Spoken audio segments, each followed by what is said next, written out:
제목은 낙심한 자를 위로하시는 하나님입니다. 우리 하나님은 위로의 하나님이십니다. 믿으십니까? 아멘. 네, 우리 하나님은 위로의 하나님이십니다.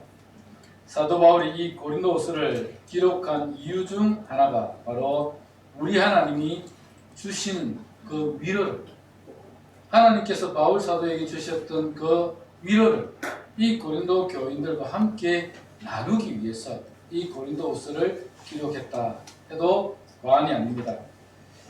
그래서 고린도후서를 시작하면서 1장에서부터 위로라는 말이 참 많이 나옵니다. 제가 한번 1장 3절부터 5절을 읽어드리겠습니다. 찬송하리로다. 그는 우리 주 예수 그리스도의 하나님이시요 자비의 아버지시요 모든 위로의 하나님이시며 우리의 모든 환난 중에서 우리를 위로하사 우리로 하여금 하나님께 받는 위로로서 모든 환난 중에 있는 자들을 능히 위로하게 하시는 이시로다. 그리스도의 고난이 우리에게 넘친 것 같이 우리가 받는 위로도 그리스도로 말미암아 넘치는도다. 사도 바울은 고린도후서를 기록하면서 하나님께서 자기에게 주셨던 그 위로를 이 고린도 교인들과 함께 나누기를 원했습니다. 고린도 전서는 사도 바울이 많은 문제를 지적하고 있죠. 특히 고린도 교회가 가지고 있는 여러 가지 문제를 지적하면서 너희 고린도 교회가 이런 문제를 안고 있는데 이런 문제를 고쳐가라고 그렇게 사도 바울이 책망과 함께 그 고린도 교회의 문제들을 해결할 것을 권면했습니다. 바울이 고린도전서를 기록할 당시에 바울은 제3차 여행을 떠나서 에베소에 머물고 있었습니다. 에베소에 머물면서 복음을 전하며 에베소 교회를 세웠습니다. 바울이 에베소에 머물면서 복음을 전하고 교회를 세우기 위해서 노력하는 동안에 2차 선교 여행 때 세웠던 이 고린도 교회가 많은 문제들을 안고 있다는 소식을 들었습니다. 당파가 나눠졌고, 배워서 잘 알고 계시죠? 고린도전서 지난해에 다 우리가 공부했던 내용입니다. 당파가 나눠져 있었고, 그래서 분열의 위험이 그 고린도 교회에 있었습니다. 그리고 여러 가지 문제들, 정말 세상도 짓지 아니하는 그런 문제들, 그런 죄들을 지었던 그 고린도 교회에, 그 고린도 교회가 큰 시험에 빠져 있다는 소식을 들었습니다. 얼마나 마음이 아팠겠습니까? 더 가슴이 아픈 것은 바울 자신이 힘써 노력하여 세웠던 고린도 교회가 유대로부터 온 거짓 교사들에 의해서 그들의 말에 현혹이 되어서 바울의 사도권을 부정하며 바울이 전한 복음을 받아들이려고 하지 않았습니다. 바울은 고린도 교회가 무너지려고 하는 모습을 보면서 다시 편지를 보냅니다. 바울이 보냈던 그 두 번째 편지는 소위 눈물의 편지라고 그렇게 불립니다. 그런데 그 눈물의 편지는 오늘 우리의 손에 들려지지 않았습니다. 하나님께서 왜 그 눈물의 편지를 사라지게 하셨는지 우리는 알지 못하지만 그는 성경에는 고린도 전서와 고린도 후서만 기록이 되어 있습니다. 그 중간에 있는 이 눈물로 쓴 편지, 그 고린도 교회를 향하여서 썼던 눈물로 쓴 편지는 사라졌습니다. 바울이 자신의 사도권과 그리고 바울의 복음을 받아들이려고 하지 않음으로 인하여서 교회가 분열되고 교회가 파괴되려고 했던 그 고린도 교회를 바라보면서 안타까운 마음으로 눈물로 쓴 편지가 있었는데 그것은 사라지고 우리 손에 들려지지 않았습니다. 이렇게 눈물로 쓴 편지를 바울 사도는 디도 편으로 보냅니다. 고린도 교회에 보내었습니다. 고린도 교회에 전달하여서 고린도 교회가 그 편지를 받아보고 어떤 반응을 보이는지, 또 그들이 고린도 교회가 정말 하나님 앞에서 회개하고 다시 회복되고 있는지 그런 것들이 매우 궁금했습니다. 디도가 간지 오랜 시간이 걸렸습니다. 고린도 교회로 간지. 바울은 지금 어디 있죠? 에베소에 있습니다. 에베소에 있는데 에베소에 있었던 이 바울이 디도가 고린도에 가서 지금쯤은 왔을 텐데 와도 벌써 왔을 텐데 아직도 디도가 오지 않은 것을 보고 마음이 매우 무거웠습니다. 왜 이렇게 오지 않는가? 또 혹시 잘못된 것은 아닌가? 혹시 고린도 교회가 바울의 사도권뿐만 아니라 고린도 교회가 바울을 아예 차단하고 더 이상 바울을 받아들이려고 하지 않으려고 하는 건 아닌지, 또 교회가 무너진 것은 아닌지 하는 그런 염려들로 가득 차 있었습니다. 바울은 디도가 늦게 오자 3차 선교여행을 계속해서 이어갔습니다. 이어가면서 어디까지 갔죠? 드로아에까지 갔는데, 드로아에 가서 복음을 전할 때 복음의 문이 열렸지만, 그러나 바울은 디도가 드디어 옴으로 인하여서 마음에 근심이 가득하여서 드로아에 머물러 있을 수가 없었습니다. 복음의 문은 열렸지만 드로아에 있을 수가 없어서 어디로요? 마게도냐로 건너갔다, 그렇게 말씀하고 있습니다. 바울이 이렇게 드로아에서 복음의 문이 열렸지만 3차 선교 여행을 통해서 드로아 지역에도 복음을 전하여서 그 영혼들을 구원해야 했지만 디도가 드디어 왔기 때문에 그 디도를 찾아서 맞이하기 위해서 마게도냐로, 유럽으로 건너갔습니다. 오늘 본문 5절에도 보시면 이렇게 기록되어 있습니다. 우리가 마게도냐에 이르렀을 때도 우리 육체가 편하지 못하였고 사방으로 환난을 당하여 밖으로는 다툼이요 안으로는 두려움이었으나, 그렇게 말씀합니다. 여러분, 마게도냐는 여러 도시를 품은 주 개념입니다. 알고 계시죠? 지도를 잠시 한번 볼까요? 지도 한번 떼어주세요. 지도를 보시면, 자,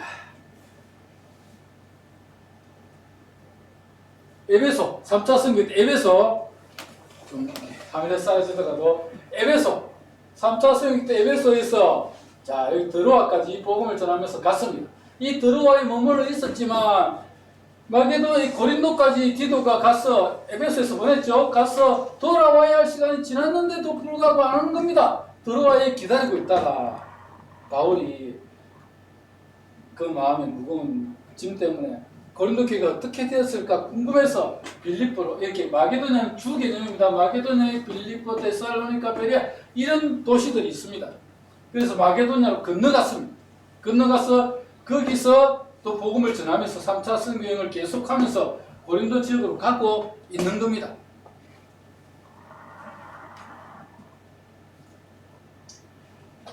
지도를 확실히 보면 조금 이해하기가 쉬울 것입니다. 이렇게 바울 사도가 드로아에서 복음의 문이 열렸지만 거기 머물러 있을 수가 없어서 마게도냐로 건너가서 거기서 복음을 전하면서 디도를 기다리고 있었습니다.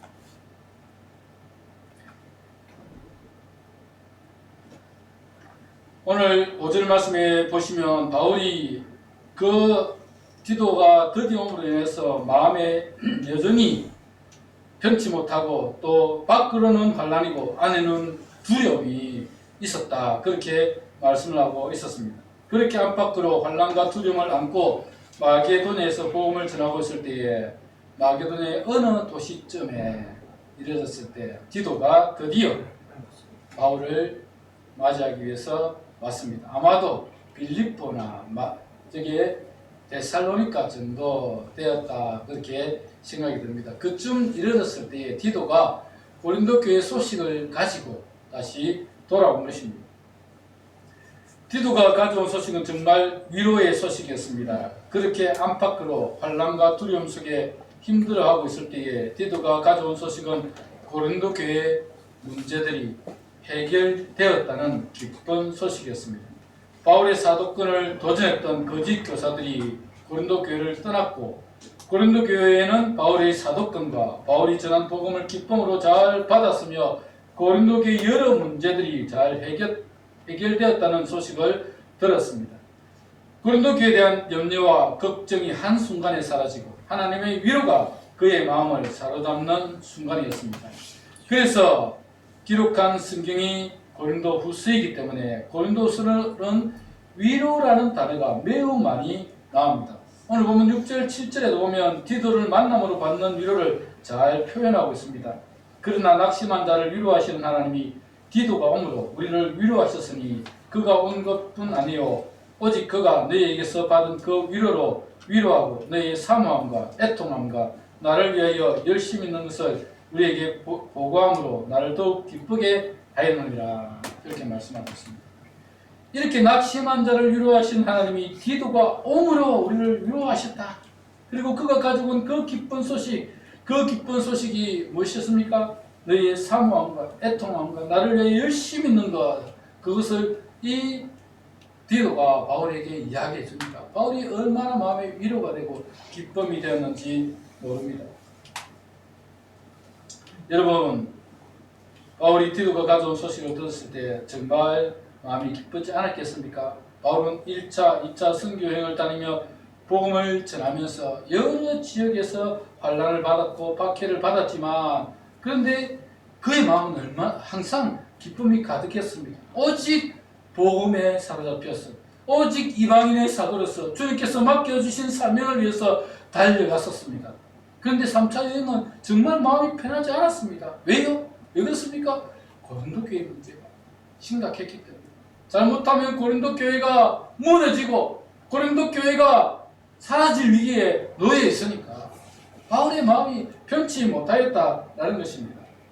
밖으로는 유대인의 박해가 있습니다. 또 복음을 전할 때마다 따라다니면서 바울을 괴롭히는 그런 열심당원들이 있었습니다. 밖으로는 환난이 있었고 안으로는 두려움이 가득했습니다.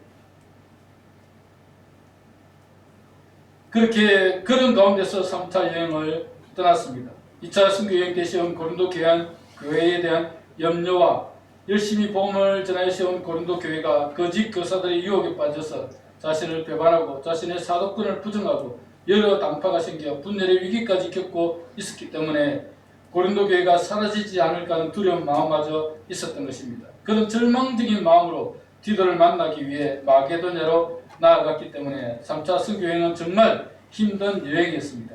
그때 디도가 가져온 소식은 정말 바울을 위로하기에 충분했습니다. 고린도 교회 문제가 해결되어 바울을 그리워하고 있고 애통하는 마음으로 회개하고 있고 전보다 더 열심히 주님의 교회를 섬기고 있다는 소식을 들었을 때 바울의 마음이 얼마나 기뻤겠습니까? 사랑하는 여러분, 우리 하나님은 위로의 하나님입니다. 여러분은 그런 위로의 하나님을 경험해 보셨습니까? 성경에는 하나님의 위로를 경험한 사람들의 이야기로 넘쳐나고 있습니다. 구약 성경 열왕기 하 4장에 보면 수넴 여인의 이야기가 나오고 있습니다. 수넴 여인은 하나님의 사람 엘리사가 자기 말에 들을 때마다 이 엘리사 선지자를 극진히 대접했습니다. 올 때마다 엘리사 선지자도 수넴 여인의 집에 방문을 했고 수넴 여인은 그 엘리사 선지자에게 정성껏 음식을 준비해서 대접했습니다. 그러다가 수넴 여인이 이 엘리사 선지자가 자주 우리 집을 방문하고 오시는데 쉴 곳을 마련해 주면 좋겠다 생각을 하고 자기 남편에게 이야기해서 담 위에 방을 하나 지었습니다. 증축을 했습니다. 지어서 거기에 엘리사 선지자가 올 때마다 그 방에 유숙하고 또 정성껏 식사를 대접하고 갈 수 있도록 편의를 제공해 주었습니다. 엘리사 선지자가 얼마나 고맙겠습니까? 이 여인이 너무 고마웠습니다. 그래서 그 여인을 불렀습니다. 불러서 그 여인에게 이렇게 이야기했습니다. 혹시 너에게 무슨 소원이 있느냐? 뭐 왕께 청탁할 일이 있느냐? 혹은 어려움이 있느냐라고 물었습니다. 왜냐하면 엘리사 선지자가 파워가 있지 않습니까? 왕에게 가서 이야기할 수 있는 권한들이 있습니다. 그렇기 때문에 무슨 소원이 있는지를 물었습니다. 그런데 여인은 제가 엘리사 선지자 선생님을 이렇게 대접하는 것은 저의 마음에서 우러나는 것이지 무슨 대가를 바라고 하는 것이 아닙니다 라고 그렇게 이야기를 합니다. 그리고 여인은 돌아갔습니다. 그런데 그 옆에 있던 게하시, 그 수하생, 문하생이었던 게하시가 엘리사 선생님에게 이렇게 이야기를 합니다. 이 여인에게는 자녀가 없습니다. 그의 남편은 나이가 많고 이 여인은 자녀가 없습니다 라고 이야기를 했습니다. 그때 엘리사 선지자가 그 여인을 다시 불러오라고 얘기했습니다. 그리고는 그 여인에게 이야기했습니다. 내년 이맘때쯤에 우리가 너의 품에 아들을 안게 될 것이다 라고 이야기를 했습니다. 그 엘리사 선생님의 말대로 1년 후에 정말 아이를 낳았어요. 그 아이를 품에 안았습니다. 그리고 그 아이가 점점 자랐습니다. 아이가 이제 자라니까 아버지는 들에 나가 일을 하고 있었고, 이렇게 일하는 일꾼들이 이 아이를 데리고 아버지가 일하는 들판으로 이 아이를 데리고 갔습니다. 갔는데 그 들판에서 뛰어놀던 그 아이가 갑자기 아이고 내 머리야, 아이고 내 머리 하면서 머리가 아프다는 겁니다. 아버지가 하인들을 시켜서 빨리 이 아이를 어머니에게 데려가라 그렇게 이야기했습니다. 어머니에게 데려갔더니 어머니가 그 아이를 이렇게 무릎을 베게 하고 그 아이가 나올 수 있도록 이렇게 쓰다듬어 주었습니다. 그런데 불행하게도 그 아이가 죽고 말았습니다. 그 아이가 죽고 나니까 이 수냄 여인이 이 문제를 해결하기 위해서 사람을 보냅니다. 남편에게 사람을 보내서 나에게 나귀 한 마리를 좀 보내주십시오. 제가 엘리사 선생님을 찾아가서 경배하고 오겠습니다. 아이가 죽었다는 소식은 안 하고 말을 하지 않고 경배하고 오겠습니다 라고 이야기를 했습니다. 남편이 무슨 일이 있는가 물었습니다. 물어도 아닙니다. 무난하기 위해서, 경배하기 위해서, 하나님을 경배하기 위해서 찾아가는 것입니다 라고 그렇게 이야기를 했습니다. 드디어 이 수냄 여인이 나귀를 타고 엘리사 선생님을 찾아갔습니다. 찾아가서 엘리사 선생님을 만나자 그의 발을 끌어안았습니다. 한마디도 말하지 않고 끌어안고 눈물만 뚝뚝 흘리고 있는 겁니다. 그때 게하시가 이 여인을 엘리사 선생님에게서 떼어내려고 했습니다. 떼어내려고 하니까 엘리사 선지자가 가만두어라. 이 여인의 마음에 무슨 아픔이 있다. 그런데 하나님께서 나에게 말씀하지 않고 있다. 라고 그렇게 이야기해 주었습니다. 그러니 그 여인이 눈물을 뚝뚝 흘리다가 엘리사 선생님에게 이렇게 이야기합니다. 선생님, 제가 아들을 원했습니까? 선생님이 저에게 아들을 주시지 않았습니까? 그런데 이 아들이 나의 품을 떠났습니다. 라고 그렇게 이야기를 하니까 엘리사 선생님이 자기 문화세 게하시를 시켜서 너는 지팡이를 들고 가되 만나는 사람 누구에게든지 인사도 하지 말고 말도 걸지 말고 그 아이에게 가서 그 지팡이를 그 아이에게 놓아둬라 그렇게 이야기했습니다. 그런데 이 여인은 나는 당신을 떠나지 않겠습니다 라고 끝까지 그 발을 붙들고 매달렸습니다. 할 수 없이 엘리사 선생님이 그 여인과 함께 그 아이가 죽은 집으로 가서 그 여인이 아이를 엘리사 선생님의 방에다 이렇게 눕혀두었습니다. 엘리사 선생님이 들어가서 그 아이를 보니까 죽어 있었거든요. 그러니까 그 아이의 몸에 그대로 엎드리고 하나님께 간절히 기도했습니다. 하나님, 이 아이를 살려주십시오 라고 간절히 기도했더니 하나님께서 그 아이를 살려주셨습니다. 성경에 보면 7번 재채기하고 그 아이가 일어나냐 그렇게 기록이 되어 있습니다. 아멘. 그렇게 슬픔 가운데 아이를 잃은 슬픔 가운데서 힘들어하는 그 여인에게 하나님은 그 여인을 위로해 주셨습니다. 그뿐만이 아닙니다. 성경에는 이런 위로의 이야기들이 너무 많지 않습니까? 욥 이야기를 하자면 여러분 욥 이야기를 많이 들어서 잘 아실 것입니다. 동방에서 가장 큰 부자였던 욥에게 큰 시련이 닥쳐왔죠. 그 많던 재산이 하루아침에 다 날아갑니다. 자녀가 몇 명 있었습니까? 10명이 있었는데 아들 7, 딸 3이 있었는데 하루아침에 다 죽었습니다. 몸에는 피부병이 생겼는데 정수리부터 발바닥까지 온몸이 피부병에 의해서 가려워서 견딜 수가 없었습니다. 그의 아내는 뭐라고 이야기합니까? 네가 그렇게 섬기던 그 하나님께서 너에게 이렇게 해주었느냐? 네가 그래도 하나님을 원망하지 않고 하나님을 저주하지 않겠느냐? 하나님 저주하고 막 죽어라. 그렇게 이야기했습니다. 그때 여기 이렇게 말합니다. 쉬운 성경을 읽어드리겠습니다. 그래 우리가 하나님께 좋은 것만 받고 고난받지 않겠다는 것이요 이 모든 일에도 불구하고 욥은 입술로 죄를 짓지 않았습니다 라고 기록하고 있습니다. 우리가 하나님께 좋은 것 받았는데 고난 받는 것, 그 잠시 고난 받는 것, 그것 때문에 하나님을 저주한다고요? 우리는 입술로 하나님을 저주해서는 안 됩니다 라고 하면서 욥은 입술로 하나님께 죄를 짓지 않았습니다. 욥은 잠시 고난을 받아서 힘든 삶을 살았지만 위로의 하나님께서 그를 다시 회복시켜 주셔서 이전보다 딱 2배의 복을 주시죠. 소도, 양도, 그리고 나귀도 딱 2배의 복을 주셔서 재산이 배로 늘어났습니다. 그뿐만 아니라 다시 하나님께서 그에게 자녀를 주시는데 전과 같이 10명의 자녀를 주셨고 딸이 셋이 있었는데 그 딸은 동방에서 가장 아름다운 미스 아시아 였습니다.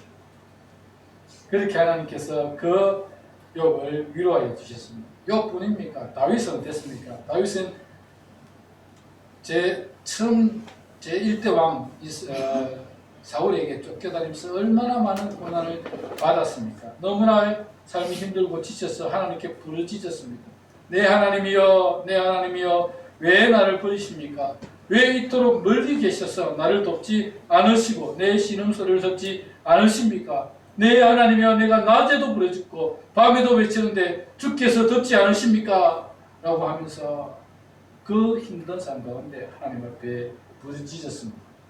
힘들고 지쳐있는 다윗에게 하나님은 위로자가 되어주셔서 원수의 손에서 항상 지켜주셨을 뿐만 아니라 마침내 이스라엘의 제2대 왕으로 세워주셔서 이스라엘을 가장 굳건한 나라로 세우도록 그를 왕으로 세워주셨습니다. 우리 하나님은 고통 가운데 슬퍼하는 자들의 위로자가 되어주십니다.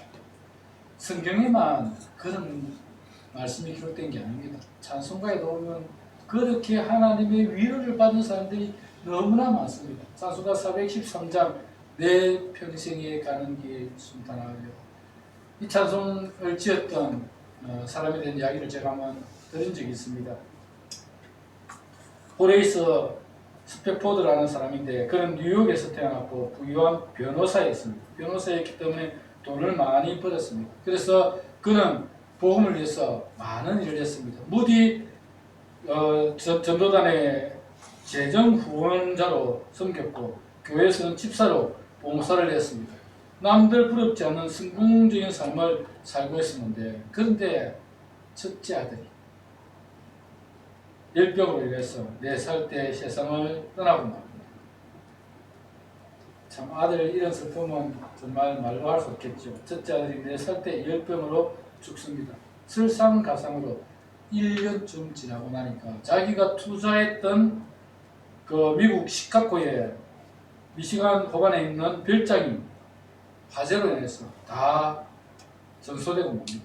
그때 300명 이상이 목숨을 잃었다고 합니다. 그렇게 재산이 사라져 버렸습니다. 힘든 뒤 이를 연거푸 2번이나 겪은 스페포드는 가족과 함께 휴식을 하기 위해서 유럽으로 떠날 계획을 세웠습니다. 마침 영국에 무디 목사님이 인도하는 집회가 열린다는 소식을 들었습니다. 그래서 휴가 겸 또 그 집회에 참여하려고 유럽으로 떠날 계획을, 영국으로 갈 계획을 세웠습니다. 배편을 다 준비를 했습니다. 그래서 그때 당시에 비행기가 없었으니까 1800년대니까 배를 통해서 유럽을 가려고 그렇게 했는데 마침 떠나기 하루 전에 문제가 생겼습니다.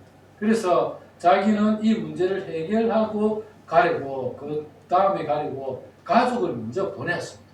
그 배를 타고 이미 배편을 다 끊어놨기 때문에 가족을 먼저 보내고 자기는 그 다음에 떠나려고 먼저 보냈는데 그 배가 가다가 그 배의 이름이 빌르 더 아브르라는 배인데 1873년 11월 15일 승객 313명을 태우고 대서양을 건너서 파리로 향하고 있었습니다. 그 배가 이렇게 한 일주일쯤 대서양을 향해 가고 있었는데 그때 영국 범선 크론이라는 배와 정면 충돌을 하여서 침몰을 하고 맙니다.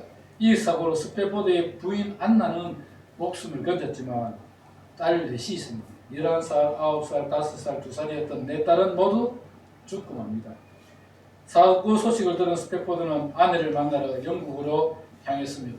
배를 타고 영국으로 가던 중 사고가 났던 그 해협을 통과하게 되었습니다. 내 딸이 죽은 바다 속을 바라보면서 스페포드는 하나님을 향해서 원망과 서러움이 북받쳐 올랐습니다. 그는 하나님께 절규하며 기도했습니다. 주님, 저는 주님의 일을 가장 귀하게 여겼고 주님을 사랑했습니다. 그런데 왜 이런 고통을 주십니까? 그는 밤새도록 울면서 기도했습니다. 동이틀 무렵에 그의 머리에는 평안이라는 단어가 떠오르기 시작했습니다. 그리고 하나님 주시는 마음의 평안이 찾아오는데 정말 그 마음이 사로잡으니까 그렇게 고통 속에 부러졌던 그 마음이 갑자기 평안으로 가득했습니다. 그때 펜을 들어서 시를 쓰기 시작했는데 그때 쓴 시가 바로 찬송가 413장 내 평생이라는 길 신탄합니다. 한번 같이 불러볼까요? 1절 마무리 같이 불러보겠습니다. 내 평생에 가는 길 순탄하여 내 잔잔한 강 같은지 confum 바로 무섭고 어렵든지 나의 영혼은 평안하라. 내 영혼 평안해. 내 영혼 평안해.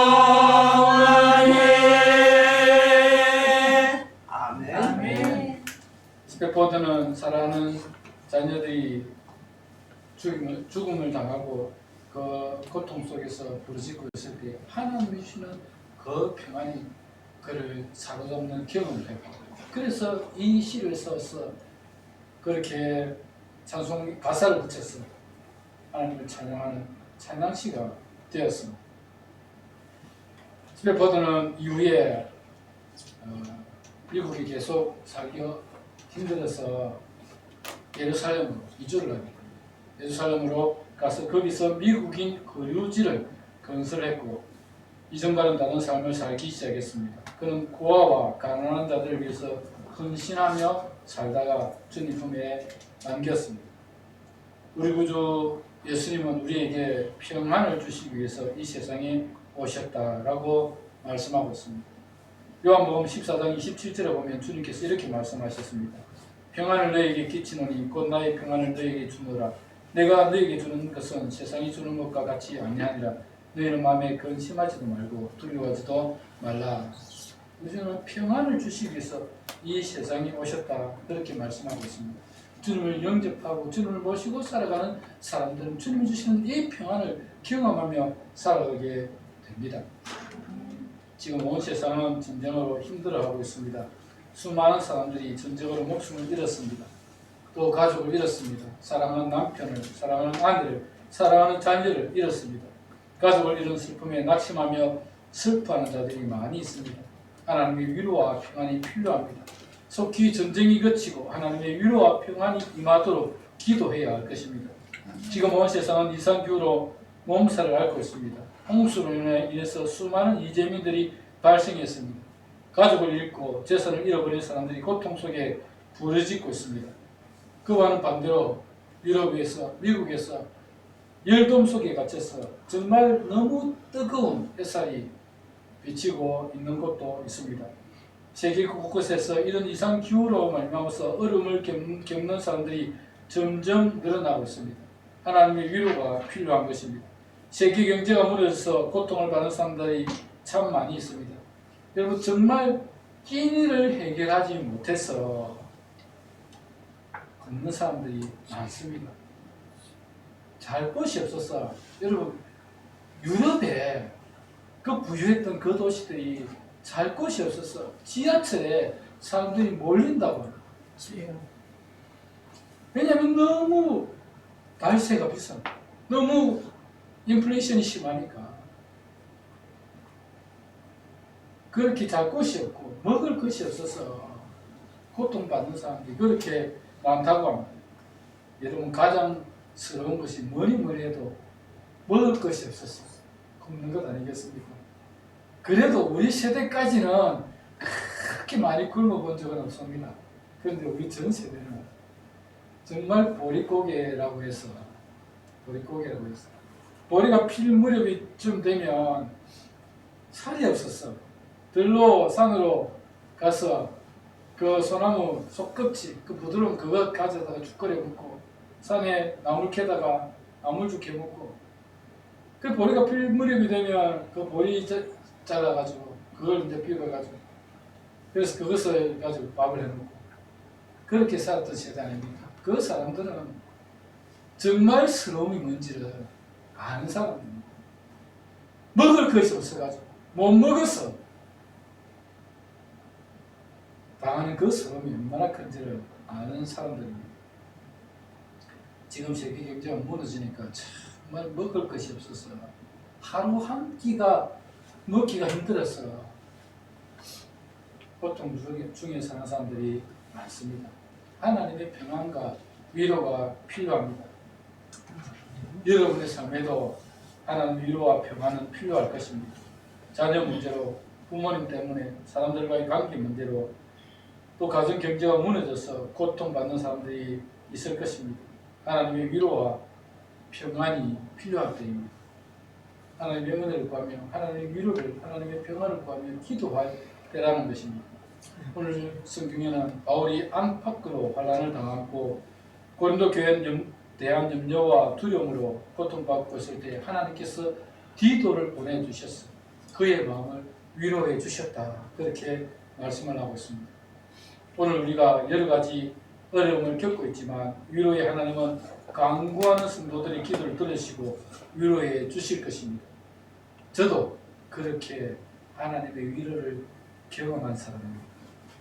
여러분도 경험했으리라고 생각이 듭니다. 정말 힘들고 어렵고 지치고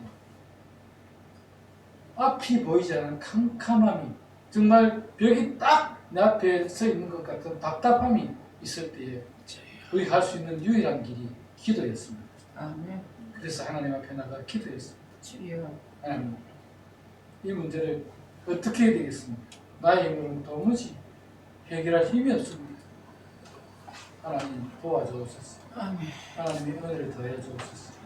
기도했더니 하나님께서 문제를 해결해 주시고 하나님께서 우리의 마음에 평안을 주십니다. 스페포드가 경험했던 그 평안을 여러분 한번 경험해 보신 적이 있습니까? 그 답답하던 마음이 기도하는 그 순간에 하나님 주시는 그 평안이, 그 위로가 우리 마음에 싹 들어오니까 정말 그 답답한 마음들이 들리고 위로와 평안이 우리를 사로잡는 경험만, 저를 사로잡는 경험만 했습니다. 여러분도 그런 경험이 있으리라고 생각이 듭니다. 아멘. 우리 하나님은 정말 위로의 하나님이십니다. 위로의 하나님이십니다. 아멘. 그리고 우리 하나님은 우리보다도 우리의 상황을, 우리의 문제를 더 잘 알고 계십니다. 그래서 하나님은 가장 적절한 타이밍에 그 문제를 해결해 주십니다. 아멘. 우리는 다 지금 해결해주면 좋겠는데 하나님 때를 기다립니다. 왜냐하면 때가 아직 아니다. 좀 더 있어야 정확한 타이밍에 때를 기다리시오. 그리고 그 타이밍에 우리의 문제를 해결해 주시오. 아멘. 기도하는 자들의 기도를 들으시고 하나님 그 문제를 해결해 주시오. 아멘. 사랑하는 여러분, 위로의 하나님을 의지하고 기도하셔서 여러분이 가지고 있는 시기 문제들이 해결되시고 위로해 주시는 하나님을 경험하는 여러분 다 되시기를 주님의 이름으로 축복합니다. 아멘. 말씀을 기억하면서 함께 기도하도록 하겠습니다. 기도할 때 하나님